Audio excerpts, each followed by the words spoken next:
Hello mga kabibig! Welcome back sa ating bagong YouTube channel. Ito ang pinakamaingay na YouTuber sa balat ng YouTube. Ako si Kabibig, maglebak-lebak na town with evidence. Naku mga kabibig, pabor ba kayo sa bagong ratings ngayon kung saan sinasabi na ilang bang porsyento ito mga kabibig na ano lang ko ba, 58% ng mga Pinoy ayaw na pabor na hindi mag-resign si Pangulong Bongbong Marcos. Gusto pa nila ang paninungkulan ni Pangulong Bongbong Marcos. Gusto nila na ipagpatuloy ang pangserbisyo ni Pangulong Bongbong Marcos. 58% ng mga Pilipino mahal na mahal si Pangulong Bongbong Marcos. Ano ang inyong komento tungkol dito? O nakita ko lang ito sa Twitter ha, at isi-share ko sa inyo. Gusto ko ring malaman kung ano ang inyong kuro-kuro o opinion na 58% na mga Pilipino ay mananatili ang kailang suporta kay Pangulong Bongbong Marcos. Naku po. Well, hindi natin ma-question kung ito ay isang resulta galing sa tawag dito, survey. Ito mga kabibig, majority ng mga Pinoy di pabor na mag-resign si Pangulong Bongbong Marcos. 58% kabataan ng bagong Pilipinas. So it means mga 42% ang ayaw ang gusto na mag-resign si Bongbong Marcos, tapos 58% ang pabor na hindi mag-resign si Pangulong Bongbong Marcos. 42 versus 58, parang konti lang yun, no? Konti lang yung balanse nila. So ano ang iyong komento tungkol dito mga kabibig, kung saan marami ang nag-react dito? Sabi pa ng ilang mga netizen, talaga ba? Talaga o sino kaya ang sumagot sa survey? Baka yung sumagot ay mga kaalyado o di kaya mga supporters ni Bongbong Marcos. Majority, 58%, 2 years pa lang ha. Wait lang ng isang taon or half year. Baka 100% na yan na pabor na maging presidente or hindi mag-resign si Pangulong Bongbong Marcos. Wow, 100% ng mga Pilipino. Comment kayo kung gusto nyo pa si Bongbong Marcos. Ito pa, yung mga dayok-dok niyang supporters ang talagang nag-answer sa survey para talaga 58%. Karamihan dyan, mga bayarang trolls ang sumagot sa survey. Yung mga parehong bangag lang ang sumagot ng survey, kaya 58% lang. Hawa-hawa na ang mga bangag ngayon. Sila rin ang sumagot sa survey para talaga pagandahin ang imahe ni Bongbong Marcos na alam naman nila na hirap na ang Pilipinas ngayon. O noted po. So 9% na lang pala kailangan nating trabahuin.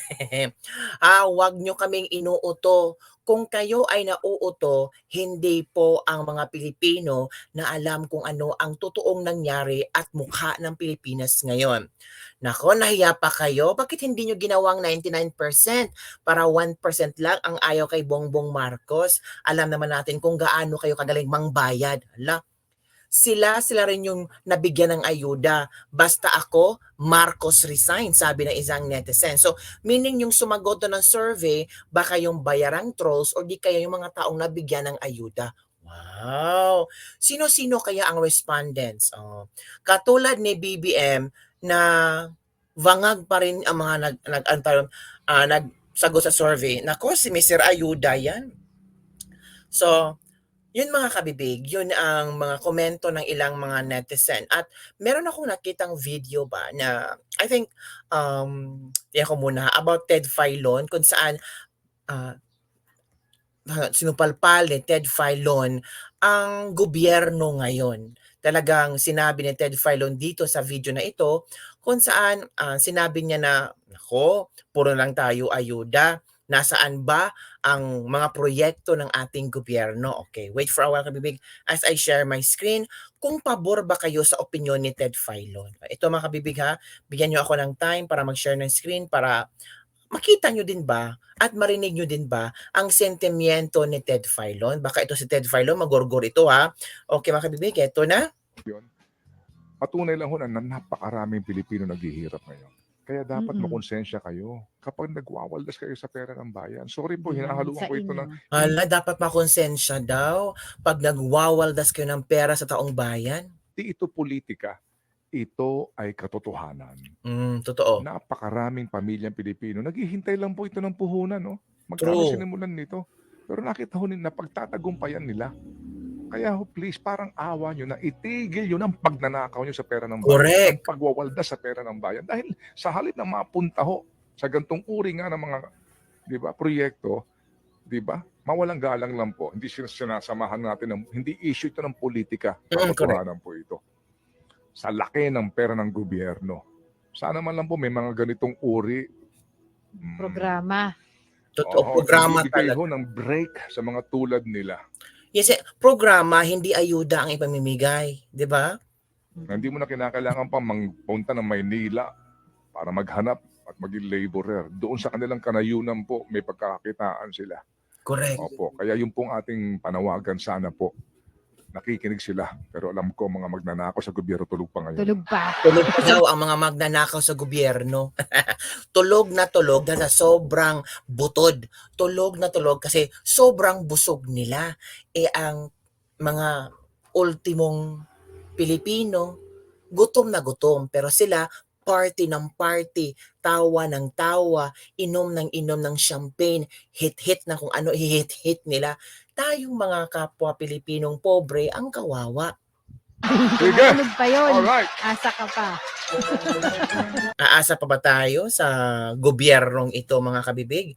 Nakita nyo na kung paano nilampaso ni Ted Filon, kung paano niya sinabi kung ano ang pwedeng gawin ng gobyerno natin, kung ano ang pwedeng maging kontribusyon ng gobyerno ni Pangulong Bongbong Marcos para sa mga taong naniniwala pa rin na merong bagong Pilipinas, bagong mukha. Naku, wala nang Uniteam, kabibig, kaya wag ka nang maniwala dyan. Oo nga, hindi na ako naniwala sa Uniteam. Sira na ang Uniteam, mga kabibig. So, ano ang iyong komento tungkol dito, mga kabibig, na talagang dapat nang gumising yung mga taong politiko, yung mga politiko, yung puro na lang hinahanap pera para pabusugin ang kailang mga ang tawag dito, mga wallet, 'di ba? At ano ang inyong komento tungkol sa 58% na mga Pilipino ang siyang gusto na mananatiling presidente si Pangulong Bongbong Marcos. Pabor sila na hindi mag-resign si Pangulong Bongbong Marcos at i-continue niya kung ano yung nasimulan niya sa kanyang gobyerno. Meron nga bang nasimulan, kabibig? Yun ang malaking tanong na pilit pa rin hinahanapan ng sagot ng ilang mga Pilipino na naniniwala at sinuportahan si Bongbong Marcos.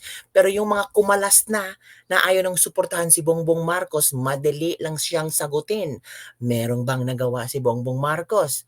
Meron, kabibig. Sabi ng iba, napalaya si De Lima. Hoy, may mga paayuda. Hoy, papunta sa abroad. Hoy, pledges, kabibig. Hoy, madami din pala. So yun lang, mga kabibig, ang ating latest lebak-lebak for today. Don't forget to like, subscribe, and share this video. Again, naniniwala ba kayo na 58% ng mga Pilipino ay pabor na hindi dapat mag-resign si Pangulong Bongbong Marcos bilang presidente?